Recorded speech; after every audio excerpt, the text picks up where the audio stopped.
Okay, guys, so welcome back to this week's episode of the Broken Kid Podcast. If I don't sound like I'm too enthusiastic, I'm going to be honest with you. I'm not.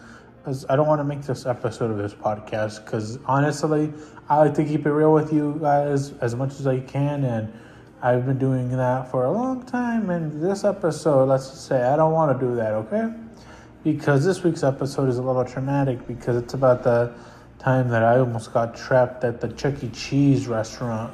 It was the local Chuck E. Cheese restaurant, and this is what creepypastas are made of, which is probably what's going to get titled by the executives at the publishing company. So people are going to think this is a story, but this is true. And let me take a hit.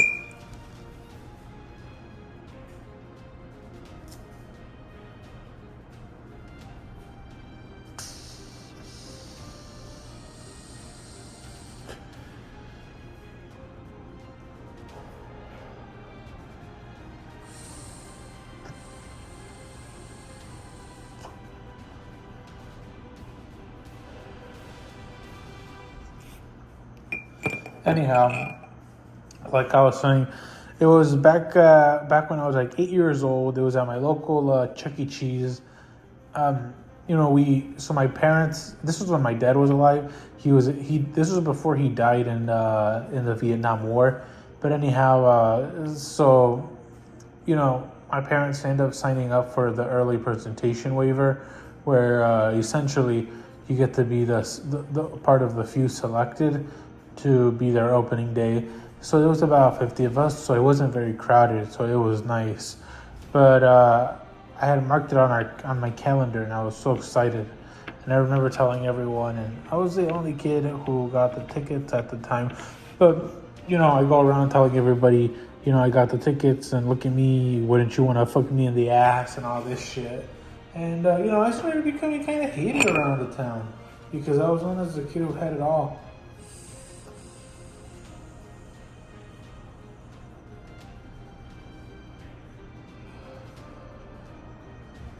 But anyhow, none of that really mattered because everything that I did was just to pretty much show how cool I was.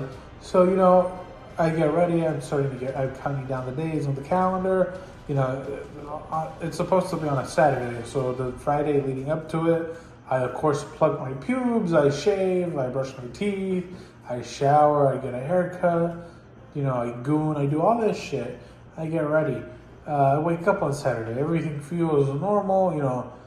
I put on my favorite playlist, the SpongeBob playlist, and of course the song that comes on is no other than Best Day Ever. So I'm excited, and my parents, I go looking for my parents, and they're not there. So I go check in the back to see if they're there, can't find them.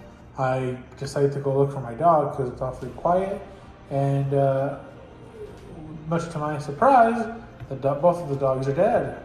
Somebody had strangled them. I don't know what happened. It was really weird.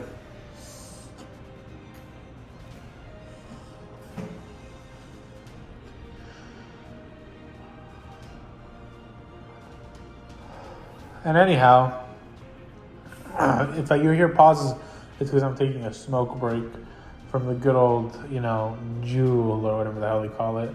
But anyhow, I was there and I see both of my dogs dead hanging from the tree. I was scared. They were hanging from their feet.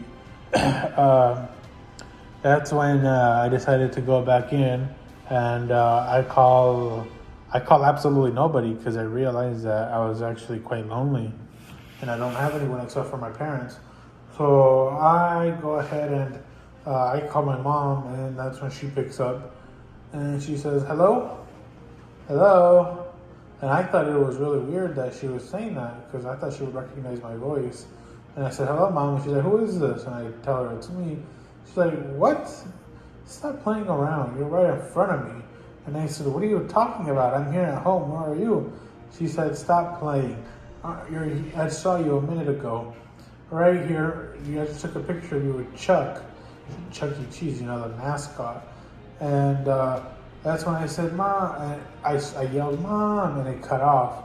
So I don't know what the heck was going on. And then I hear her knocking at the door.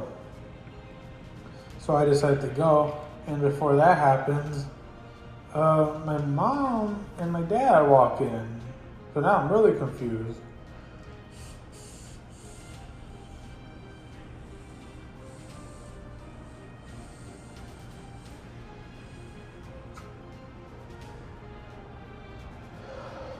Oh, that was a good one.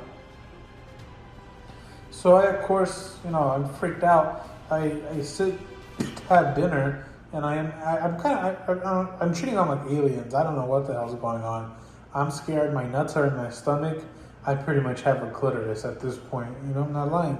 And just that word alone is enough for me to age monetize this or age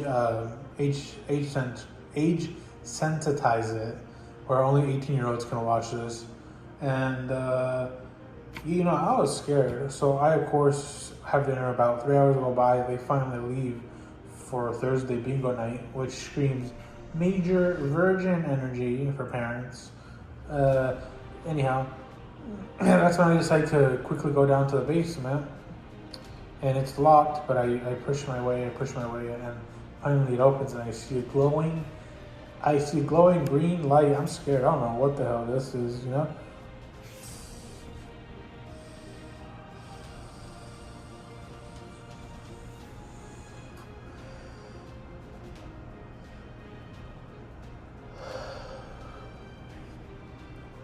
One of the things that I thought it was going to be like an alien or something, something that you would expect.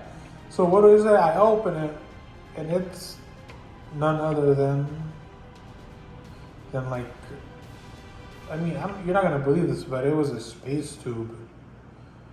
It was like a giant tube, and there was like Orion. There was Orion Reynolds in there. I don't know what the hell. I don't know how that happened. So I, of course, smash it, and he says, "Where the fuck am I? Who the fuck are you?" And he fucking beats the shit out of me almost. And I say, "I'm not a fucking part of this." And he says, "Who the fuck are you? Where the fuck have you kidnapped me?" And I said, "Kidnapped? What are you talking about?" He said, "I haven't been around since the premiere of Deadpool 1. So apparently he had been kidnapped. And everything after Deadpool 1 was not his. It was all like a conspiracy.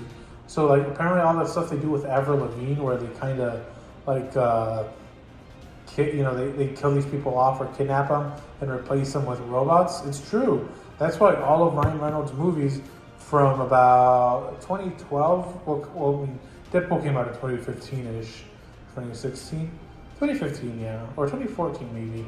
But everything after that was kind of like bad except with the exception of the Deadpool movies.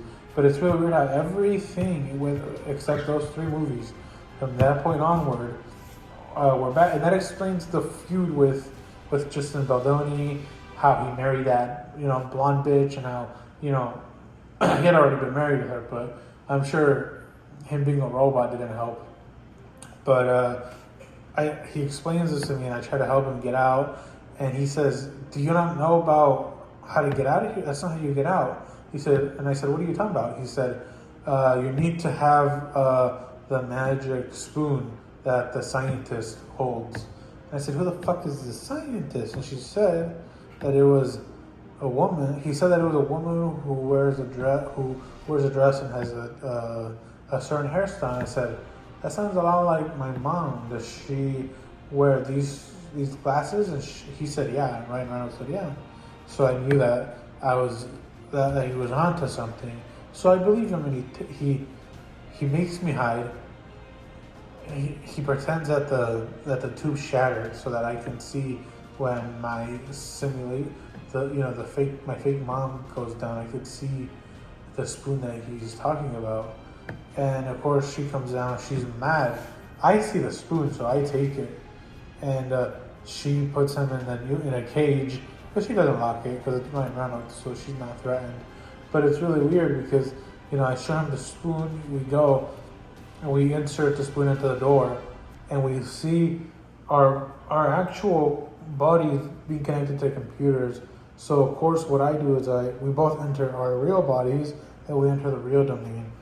And we come to realize that we are all part of a government brainwashing program, and that none of it was real, and that I was the avatar that I chose was a male Caucasian with piercings who had a few tattoos on him. But in reality, who I really am is a black guy who, had a few sugar mamas, and baby mamas too. And I don't know if anyone's gonna be listening to this, but if you are listening to it, you've been warned. Don't go to Chuck E. Cheese. Don't. This whole and that the life you're living is a simulation. Okay. Peace and stay on the low.